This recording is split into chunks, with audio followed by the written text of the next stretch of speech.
Hello, Namaskar. You're watching KTV India with me, Varsha Venugopal.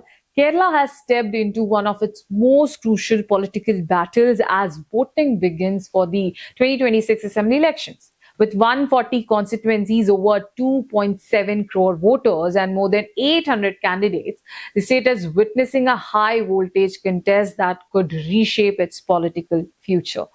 Traditionally, Kerala has seen a direct fight between two alliances, the Left Democratic Front led by the Communist Party and the United Democratic Front led by Congress. But this time there is a twist. The Bharatiya Janata Party, BJP, is trying to position itself as a strong third option. After showing some improvement in local body elections, the party is hoping to expand its presence in the state. However, most opinion polls still suggest a close fight with the UDF slightly ahead of the LDF.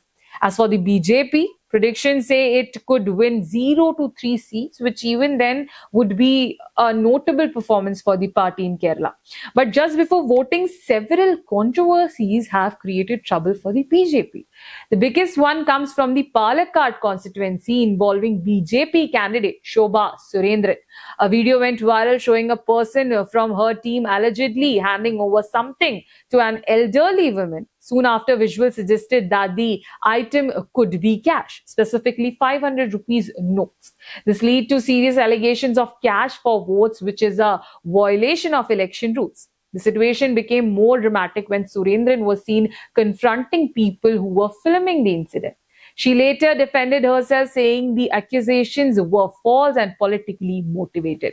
She also claimed that she stepped out of a vehicle because someone behaved inappropriately towards her. Interestingly, the elderly woman in the video denied receiving money but mentioned she had asked for financial help for medicines. The controversy didn't stop there. Opposition leaders alleged that saris were being distributed to women in the constituency as a way to influence votes. Complaints have been filed with the Election Commission of India demanding strict actions. Senior Congress leaders, including KC Venugopal and Sunny Joseph, strongly criticized the BJP.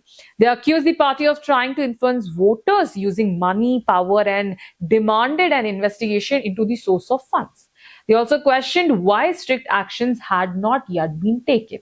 The BJP also faced backlash in other constituencies. In Guruvayur, senior leader B. Gopalakrishnan triggered a debate after making remarks about the religious identity of elected representatives. This led to criticism from both the UDF and LDF, who accused the party of promoting division. Meanwhile, BJP leader and actor Deven was also under scrutiny after being linked to the distribution of food kits in another area. The left parties also raised concerns. They claim that in one constituency, a large number of liquor bottles were found at a political office, but only a small portion was officially recorded.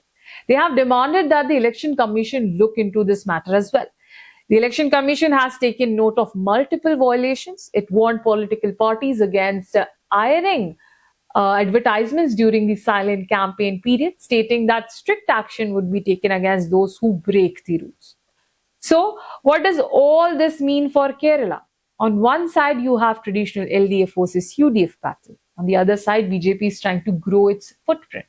But controversies, especially allegations of cash distribution and inducements, may impact voter perception. Will these issues affect the BJP's chances, or will voters focus on development and governance? As Kerala votes today, the outcome remains unclear. But one thing is clear, this election is not just about seats, but about trust, credibility, and political direction. Stay tuned with KTV India for more updates as counting day approaches.